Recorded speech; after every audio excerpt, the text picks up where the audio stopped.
ओम श्री परमात्मने नमः। अध्याय 9 निष्कर्ष।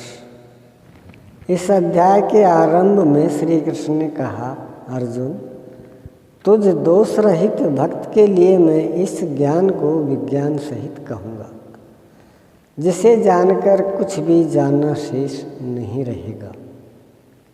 इसे जानकर तू संसार बंधन से छूट जाएगा। यह ज्ञान संपूर्ण विद्याओं का राजा है। विद्या वह है जो परम ब्रह्म में प्रवेश दिलाए। यह ज्ञान उसका भी राजा है, अर्थात निश्चित कल्याण करने वाला है। यह संपूर्ण गोपनीयों का भी राजा है। गोपनीय वस्तु को भी प्रत्यक्ष करने वाला है। यह प्रत्यक्ष फल वाला, साधन करने में सुगम और अविनाशी है। इसका थोड़ा भी साधन आपसे पार लग जाए तो इसका कभी नाश नहीं होता, वरन इसके प्रभाव से वह परम श्रेय तक पहुंच जाता है। किंतु इसमें एक शर्त है, श्रद्धा विहीन पुरुष परम गति को प्राप्त न होकर संसार चक्र में भटकता है। योगेश्वर श्री कृष्ण ने योग के ऐश्वर्य पर भी प्रकाश डाला। दुख के संयोग का वियोग ही योग है, अर्थात जो संसार के संयोग वियोग से सर्वथा रहित है, उसका नाम योग है। परम तत्व परमात्मा के मिलन का नाम योग है। परमात्मा की प्राप्ति ही योग की पराकाष्ठा है। जो इसमें प्रवेश पा गया, उस योगी के प्रभाव को देख कि संपूर्ण भूतों का स्वामी और जीवधारियों का पोषण करने वाला होने पर भी मेरा आत्मा उन भूतों में स्थित नहीं है। मैं आत्म स्वरूप में स्थित हूँ, वही हूँ। जैसे आकाश से उत्पन्न सर्वत्र विचरने वाला वायु आकाश में ही स्थित है, किंतु उसे मलिन नहीं कर पाता, उसी प्रकार संपूर्ण भूत मुझ में स्थित है, लेकिन मैं उनमें लिप्त नहीं हूँ। अर्जुन, कल्प के आदि में मैं भूतों को विशेष प्रकार से रचता हूँ,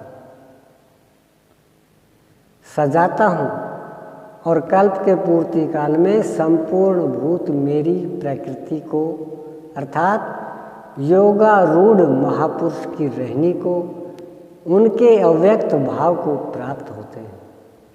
यद्यपि महापुरुष प्रकृति से परे हैं, किंतु प्राप्ति के पश्चात स्वभाव अर्थात स्वयं में स्थित रहते हुए लोक संग्रह के लिए जो कार्य करता है, वह उसकी एक रहनी है।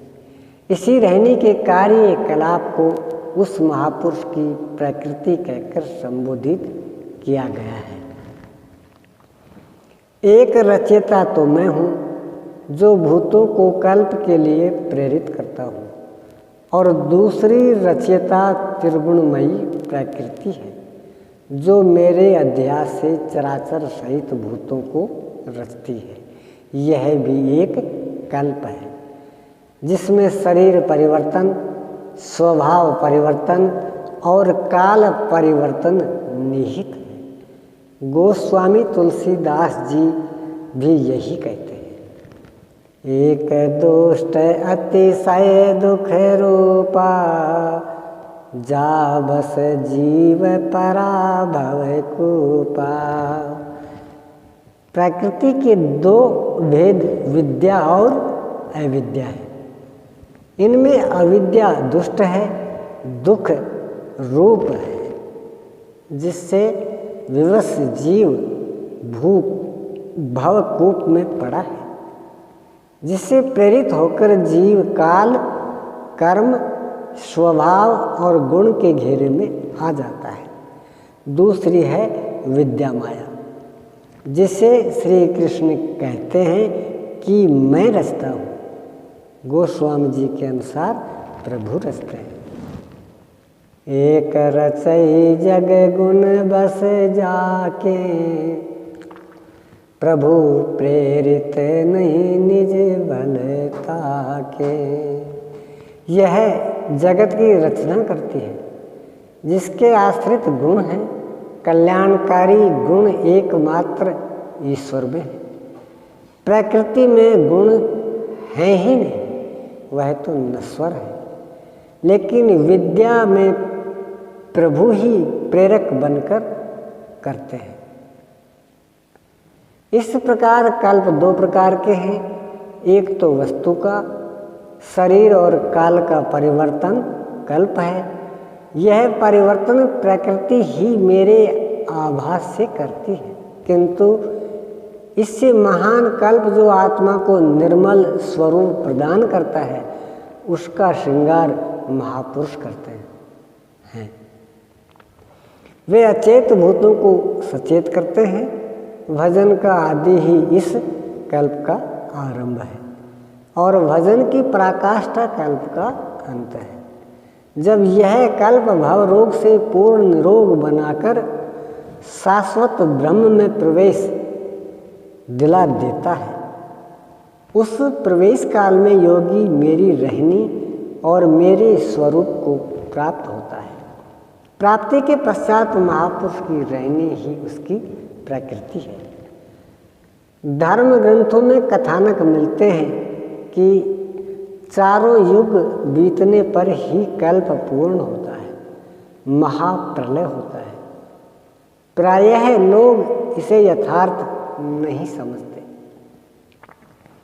युग का अर्थ है दो, आप अलग हैं, आराध्य अलग है, तब तक युग धर्म रहेंगे। गोस्वामी जी ने रामचरितमानस के उत्तरकांड में इसकी चर्चा की है।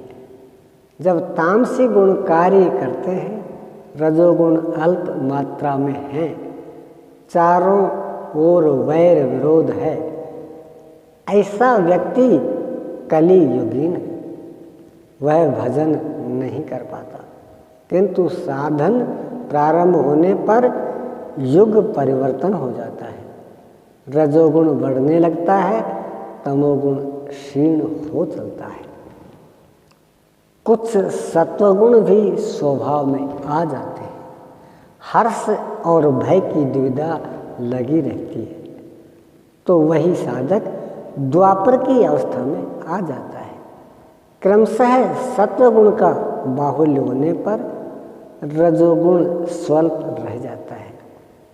आराधना कर्म में रति हो जाती है। ऐसे त्रेता युग में त्याग की स्थिति वाला साधक अनेकों यज्ञ करता है।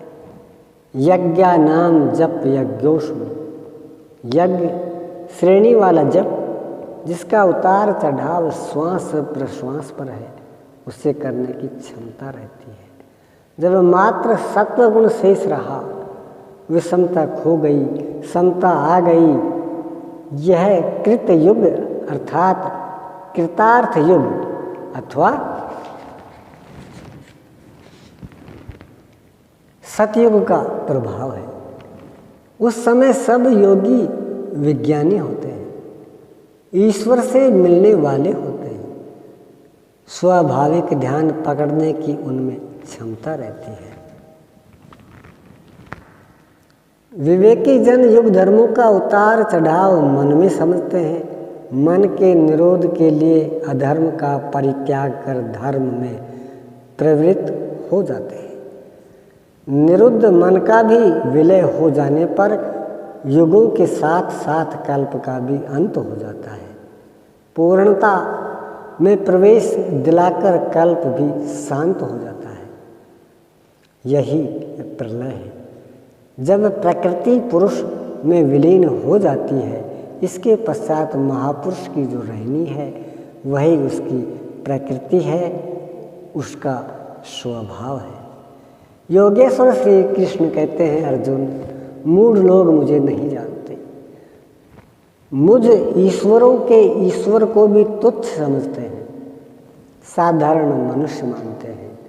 प्रत्येक महापुरुष के साथ यही विडंबना रही है कि तत्कालीन समाज ने उसकी उपेक्षा की, उनका डटकर विरोध हुआ। श्री कृष्ण ने भी इसके अपवाद नहीं थे। वे कहते हैं मैं परम भाव में स्थित हूँ, किंतु शरीर मेरा भी मनुष्य का ही है।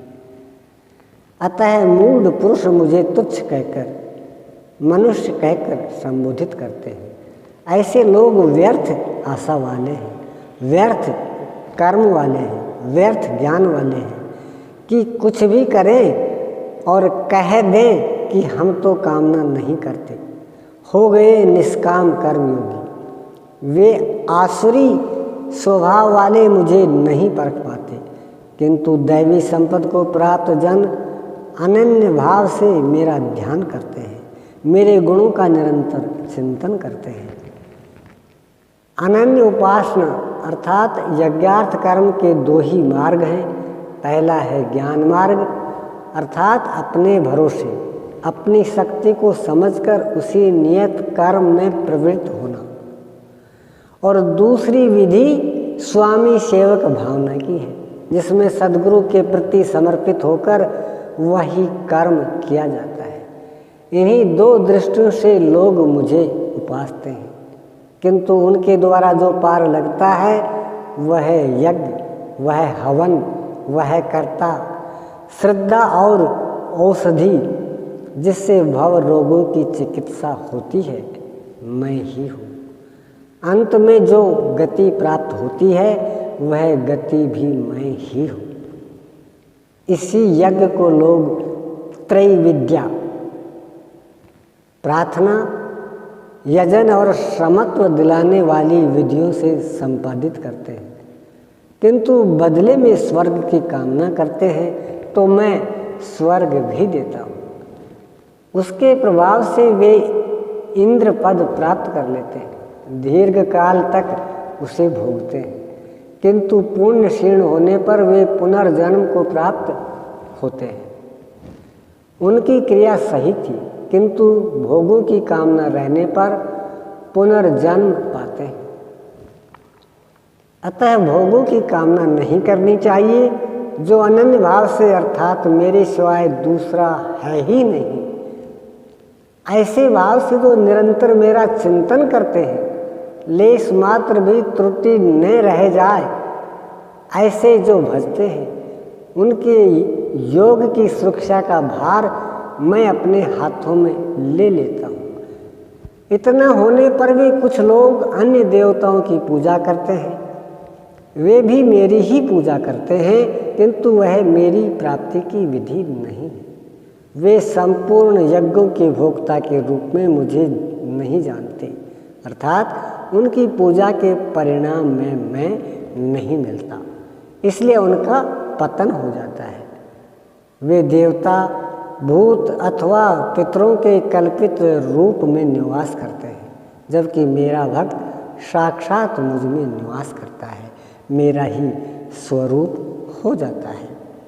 योगेश्वर श्री कृष्ण ने इस यज्ञार्थ कर्म को अत्यंत सुगम बताया कि कोई फल फूल या जो भी श्रद्धा से देता है उसे मैं स्वीकार करता हूँ।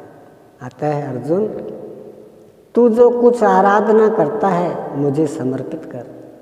जब सर्वस्व का न्यास हो जाएगा, जब योग से युक्त हुआ तो कर्मों के बंधन से मुक्त हो जाएगा, और वह मुक्ति मेरा ही स्वरूप है। दुनिया में सब प्राणी मेरे ही हैं, किसी भी प्राणी से न मुझे प्रेम है न द्वेष। मैं तटस्थ हूँ, किंतु जो मेरा अनन्य भक्त है मैं उसमें हूँ और वह मुझ में है।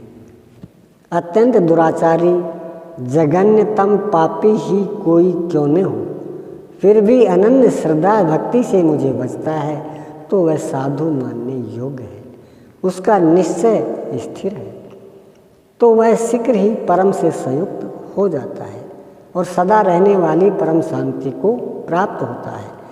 यही श्री कृष्ण ने स्पष्ट किया कि धार्मिक कौन है। सृष्टि में जन्म लेने वाला कोई भी प्राणी अनन्य भाव से एक परमात्मा को भजता है, उसका चिंतन करता है, तो वह शीघ्र ही धार्मिक हो जाता है। अतः धार्मिक वह है जो एक परमात्मा का सुमिरन करता है।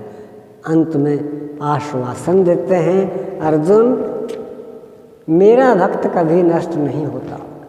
कोई शूद्र हो, नीच हो, आदिवासी हो या अनादिवासी या कुछ भी नामधारी हो, पुरुष अथवा स्त्री हो अथवा पाप योनि, त्रियक योनि वाला भी जो हो, मेरी शरण होकर परम श्रेय को प्राप्त होता है।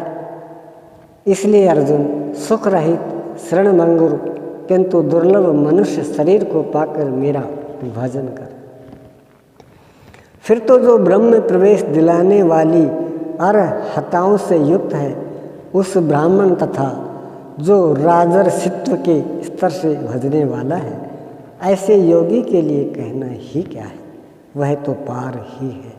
अतः अर्जुन निरंतर मुझ में मन वाला हो, निरंतर नमस्कार कर।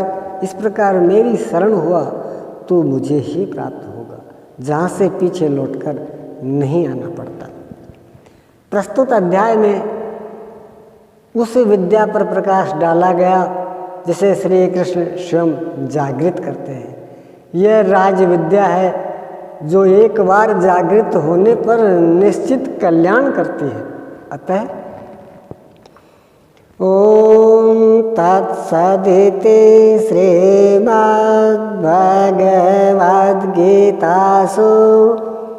उपनिषत्सु ब्रह्म विद्यायाम योगशास्त्रे श्रीकृष्णार्जुन संवादे राजविद्या जागृति नाम 9वां है।